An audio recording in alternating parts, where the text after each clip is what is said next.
recognized. Thank you very much, Mr. Speaker. I regret that we find ourselves in this position of being divided on this bill. This, like every piece of legislation we pass, is not perfect. And very frankly, if we made a judgment on every piece of legislation that we considered that I don't like some other bill, we'd be in real trouble. And maybe we are in real trouble. There was a manifesto put out by Xi and Putin when they met some months ago. And essentially what that manifesto said is the dictatorships, the authoritarian regimes are going to win because you democracies cannot make decisions. You're too divided. You're too slow.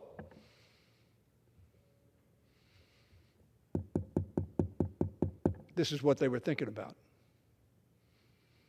This is a good piece of legislation. It's not the piece of legislation that I would have written. But it is a good piece of legislation that does good things for America. And more importantly, good things for our competitive status in the world. Mr. Speaker, the pandemic has taught us many lessons. One of those lessons, reinforced by Vladimir Putin's criminal war against Ukraine, is that we cannot and must not rely on the unreliable. Let me repeat that. America must not rely on the unreliable. We saw in the pandemic how reliable we were for so many of the things we needed to meet the crisis of the pandemic. The minority leader, who told us all that he was going to urge all of his colleagues to vote no on this bill, talked about inflation. One of the reasons we have inflation is because we have shortages. That's what drives prices up when demand is high and supply is low. No, you don't have to be an economist to get that lesson. This bill seeks to address that issue because, as we all know, chips are ubiquitous in almost everything that we have that has anything to do with electronics.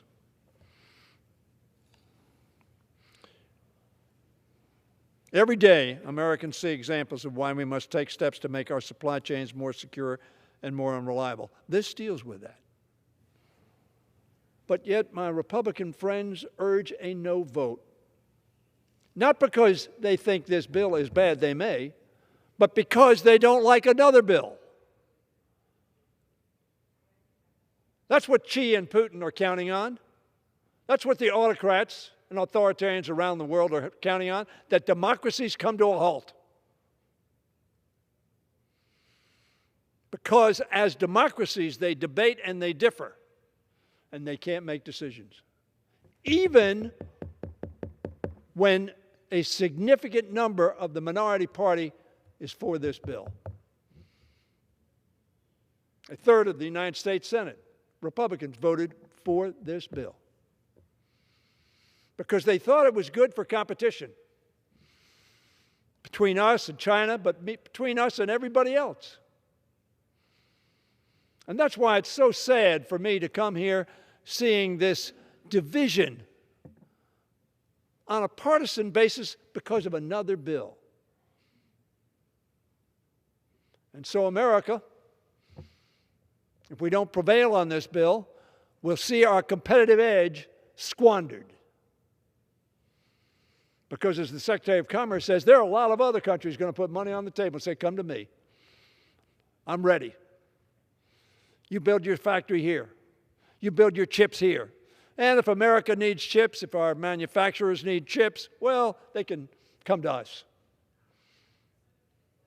Not good.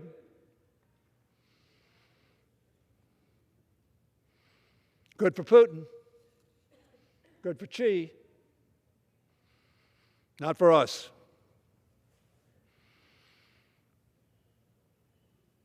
We must not rely on hostile foreign competitors to supply critical components that sustain America's manufacturing base. Chips are at the heart of that. That's what this bill is about. That's why we bellied up to the bar. That's why we're putting a lot of money on the table.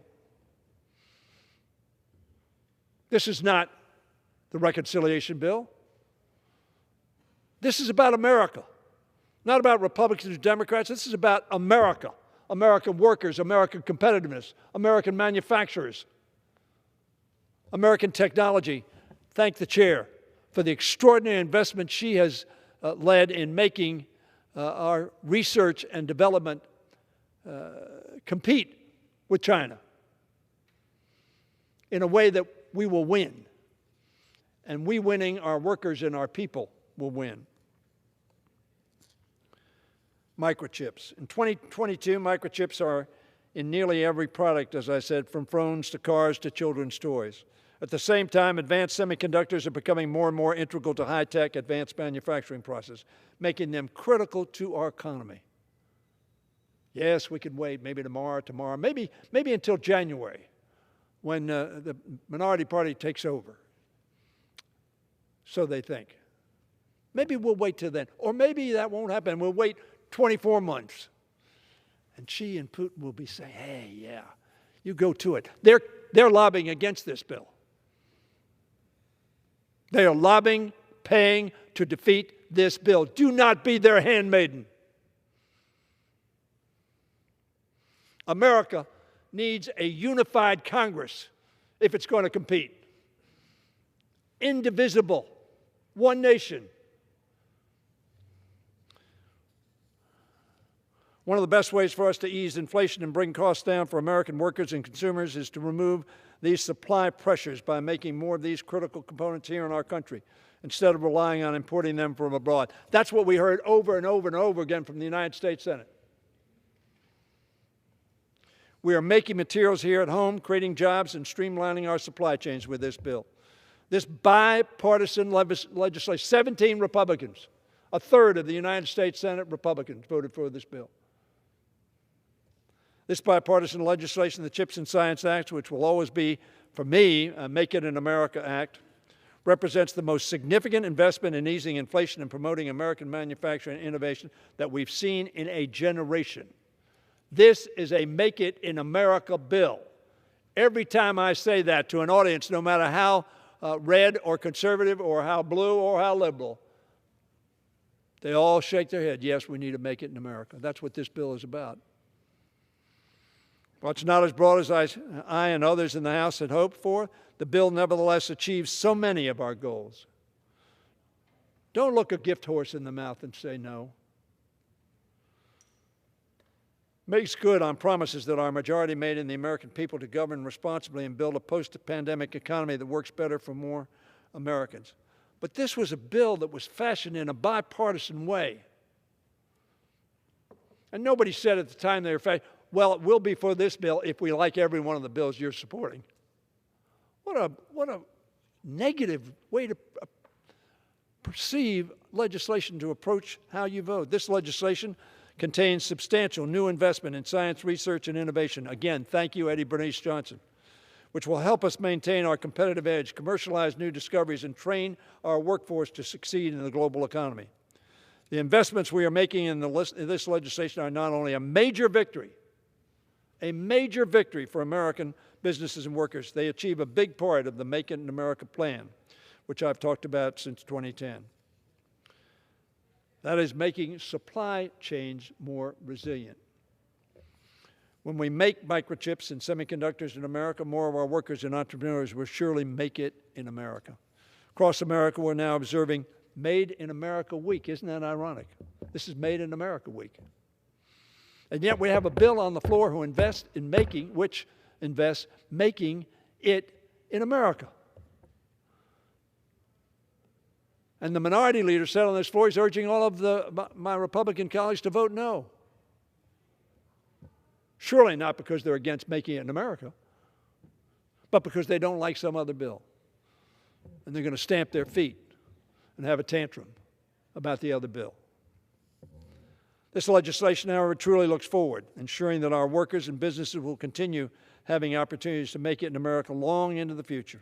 This is not about today, it's not about tomorrow, it's about the next year, the next 10 years, the next generation. That's what this bill is about. I plead with my colleagues, don't reject this bill based on a political perception of it. I want to thank again Chairwoman Eddie Bernice Johnson for her leadership on the House's similar legislation, as well as all the members who had the policies that were incorporated into this bill. Today we have a chance to deliver our promise to enact a major priority from President Biden's economic agenda, and I would suggest a major economic agenda of Republicans in the United States Senate, as articulated by the chairman of their Commerce Committee. I hope some across the aisle will still vote for this bill, as their Republican colleagues in the Senate did, and as they had signaled they would do for a long time. The politics changed, but the challenge we have has not. And the reality has not. Let us not lose this opportunity. It's disappointing that some in this House have decided to whip against this bill because of its leadership's opposition to the agreement announced yesterday in the Senate to move forward with the Inflation Reduction Act. Whether you like that bill or not, do not pay the price of this bill. Do not pay the price of setting our competition with others aside. One would hope that all of us would be for investment in American competitiveness and for reducing inflation and the deficit. Sadly, that seems not to be the case. Nevertheless, I hope we will have a bipartisan vote today on this bill.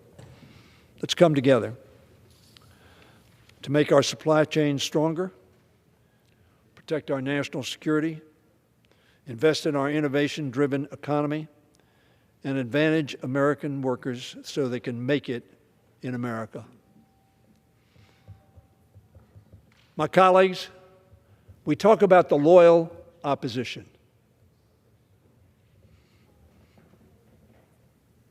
The loyal opposition need not be loyal to the other party. It does need to be loyal to the country. I yield back. Gentlewoman reserves. The gentleman from Oklahoma is recognized.